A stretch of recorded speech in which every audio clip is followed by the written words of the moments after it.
हाँ दोस्तों, कभी जमीन होती थी इज्जत की निशानी, आज बन गई है एक धंधा और इस धंधे का नाम है दलाली।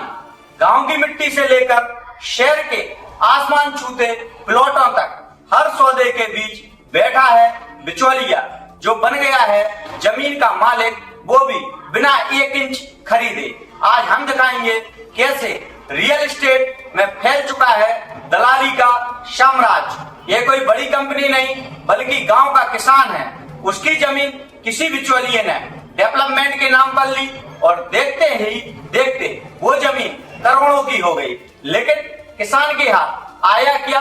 बस हजारों रुपए और एक अधूरा वादा। दलाल बोले थे प्लॉट काट के देंगे, पैसा डबल कर देंगे। अब ना जमीन रही ना पैसा। गांव की कहानी शहरों से भी अछूती नहीं रह गई है। रियल एस्टेट या प्रॉपर्टी डीलर के नाम पर कई ऐसे लोग सक्रिय हैं जो बिना रजिस्टर्ड करोड़ों के सौदे करवा देते हैं। इनका खेल है सीधा, कम कीमत पर जमीन खरीदो, अफवाह फैलाओ कि यहाँ कोई प्रोजेक्ट आने वाला है और बेच दो दुगने दामों पर। सीधे साधे लोग इनके जाल में फंस जाते हैं तो उनका कहना रहता है हमने सोचा बच्चे के लिए प्लॉट ले लें, लेकिन ब्रोकर ने गलत लोकेशन बता दी। अब वहाँ सड़क तक नहीं पहुंची है। कभी कहा जाता है कि रजिस्ट्री के समय कहा गया था कि सब कागज सही हैं। बाद में पता चला कि जमीन विवादित थी। देश भर में हर साल 70 लाख से ज्यादा जमीनों की खरीद बिक्री होती है।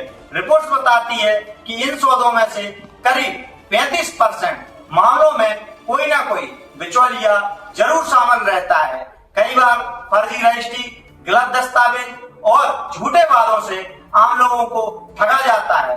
भारत में रियल एस्टेट रेगुलेशन एक्ट लागू है, लेकिन गांव की जमीन और छोटे प्रॉपर्टी डीलर इससे बाहर रहते हैं। जरूरत है कि हर दलाल या एजेंट का रजिस्ट्रेशन अनिवार्य किया जाए ताकि कोई भी नागरिक धोखा खाने से बच सके। गांव की जमीन हो या शहर का प्लॉट, हर जगह बिचौलियों की नींव गहरी हो चुकी है।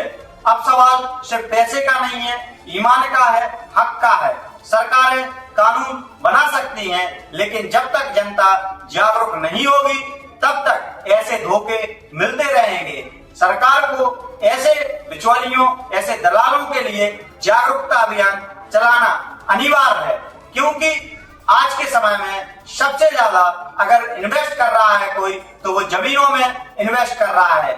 जमीनें पैसे वाले ऐसे खरीद रहे हैं जैसे बिस्कुट और चॉकलेट। इसलिए दलालों से सावधान रहना जरूरी है, क्योंकि किसान की जहां जगह भी जाती है और उसको उतना पैसा भी नहीं मिल पाता है।